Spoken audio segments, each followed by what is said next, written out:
ஆப்கி அதாலத்ல சஞ்சய் தத் மீது உள்ள குற்றச்சாட்டு, இவர் தன்னோட குடும்பத்தை விட்டு விலகி போயிட்டாரு. சஞ்சய், என்கிட்ட உங்க அம்மா நர்கீஸ் தத்தோட லெட்டர் இருக்கு. அவங்க யூஎஸ்க்கு ட்ரீட்மெண்ட் போறதுக்கு முன்னாடி உங்க சிஸ்டர் நம்ரதாவுக்கு எழுதியிருக்காங்க. அவங்க சொல்லியிருக்காங்க, please look after Sanju, see that he does not get mixed up with those silly boys again.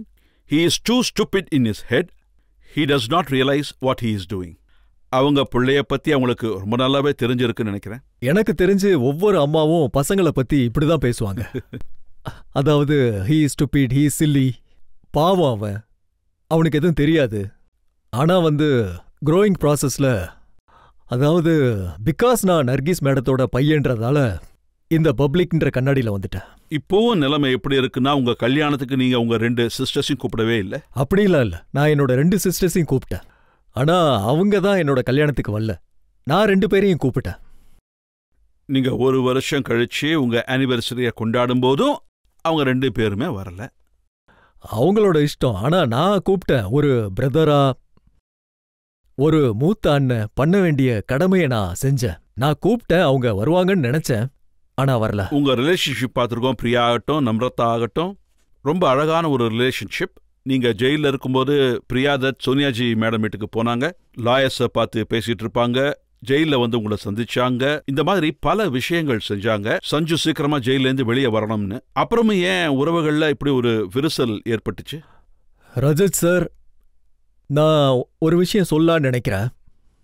ஒரு பிரதர் சிஸ்டர் இல்ல சிஸ்டர் பிரதரோட உறவு இருக்குல்ல, அது ஆஸ் அ பிரதர் என்னோட சிஸ்டருக்கு நான் பண்ணணும்னு நினைச்சா அது என்னோட உரிமை. நான் அதெல்லாம் பப்ளிசிட்டி பண்ண மாட்டேன். இதை பாருங்கப்பா, நான் என்னோட சிஸ்டருக்கு இதெல்லாம் பண்றேன், அது பண்றேன் அப்படின்னு நான் சொல்ல விரும்ப மாட்டேன். நான் அந்த கடவுள்கிட்ட வேண்டிக்கிறேன், அவங்க வாழ்க்கையில எப்பவும் இந்த மாதிரி சம்பவம் எப்பவும் நடக்கக்கூடாதுன்னு. அங்க நான் போற மாதிரி அவங்களுக்காக நான் எப்பவும் செய்வாத. ஆனா கடந்த சில நாட்களா இந்த உறவுல ஒரு சிக்கல் ஏற்பட்டிருக்கு. உங்க கல்யாணத்துக்கு உங்க சிஸ்டர்ஸ் வரல, உங்க ஆனிவர்சரிக்கு உங்க சிஸ்டர்ஸ் வரல. முதலாவது பாத்தீங்கன்னா என்னோட சின்ன தங்கச்சி, அவங்களுக்கு நான் மரியாதை கொடுத்துருக்கணும். ஆனா இருந்தாலும் தே ஆர் இண்டிவிஜுவல்ஸ். அவங்க வரலன்னா எல்லா ஃபேமிலிலையும் இந்த மாதிரி மிஸ் அண்டர்ஸ்டாண்டிங் நடக்க தான் செய்யும். இதுக்கு முன்னாடி நான் சொன்ன மாதிரி பிரியா எல்லாத்த விட சின்னவ. அவ ஏதாவது தப்பு பண்ணியிருந்தா ஆஸ் எ எல்டர் பிரதரா நான் அவளை மன்னிச்சிருக்கேன். அவ என்னோட தங்கச்சி.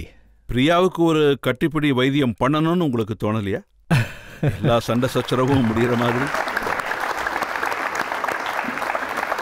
நான் என்ன நினைக்கிறேன்னா, அவங்க தான் எனக்கு கட்டிப்பிடி வைத்தியம் கொடுக்கணும். ஏன்னா அதுதான் எனக்கு தேவை. ஆனா இந்த தப்பு நீங்க செய்யலையா? நீங்க மீடியாவுக்கு சொல்லிருக்கீங்க ஒரே ஒரு தத் தான் இருக்காங்க, அது சஞ்சய் தத்தும் மானதா தத்தும் தான். அது உண்மைதானே? வேற யார் தத் இருக்காங்க?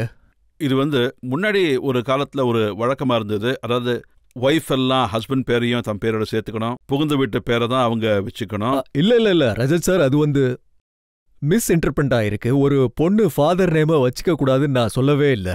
வச்சுக்கிட்டோம், ஏன் வச்சுக்க கூடாது? ஆனா வழக்கம்ன்றது இதுதானே. ஐ மீன், இந்திரா மேடம் இந்திரா காந்தி எல்லாத்தோட பெரியவங்க. அவங்க ஃபாதர் நேம் காந்தி வச்சிருக்காங்கல்ல, நெஹ்ருன்னு வச்சிருக்கலாம்ல.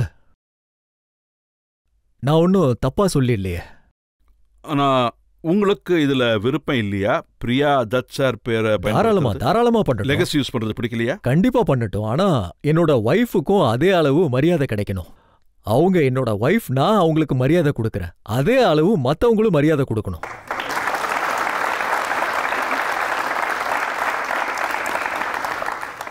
அதே மாதிரி இன்னொரு பெரிய கான்ட்ரவர்சியும் இருக்கு. இப்பெல்லாம் சஞ்சய் தத்தை கண்ட்ரோல் பண்ணக்கூடிய ஒரே ஆளு மான்யதா தான் அப்படிங்கிறாங்க.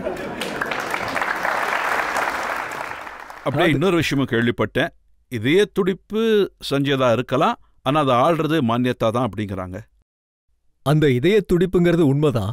ஏன்னா ஒவ்வொரு ஹஸ்பண்டோட நிலைமையும் இதுதான். ஆனா ஆனா என்ன கண்ட்ரோல் பண்ணக்கூடிய விஷயங்கிறது நாம இதுவரைக்கும் பேசிட்டு இருந்தோம்ல ரஜித் சார். என்ன இதுவரைக்கும் யாரும் கண்ட்ரோல் பண்ணலன்னு தான் நான் நினைக்கிறேன். அப்புறம் எப்படி அவங்க கண்ட்ரோல் பண்ண முடியும்? சஞ்சு, இந்த டெசிஷன்ல எந்த அளவுக்கு உண்மை இருக்கு? அதாவது நீங்க முடிவு பண்ணல, பட் நீங்க எலெக்ஷன்ல நிக்க வேண்டிய இதை மானியத்தை தான் டிசைட் பண்ணாங்க அப்படின்னு. மான்யதாவோட முடிவெல்லாம் கிச்சன்ல மட்டும்தான்.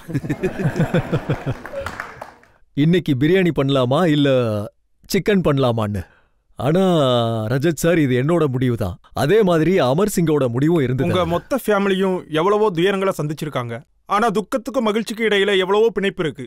அதே மாதிரி உங்க லைஃப்லயும் லைஃப் லாங் மறக்க முடியாத அளவுக்கு ஒரு மகிழ்ச்சி இருந்திருக்கலாம். அதை எங்களோட ஷேர் பண்ணுங்க. கண்டிப்பா.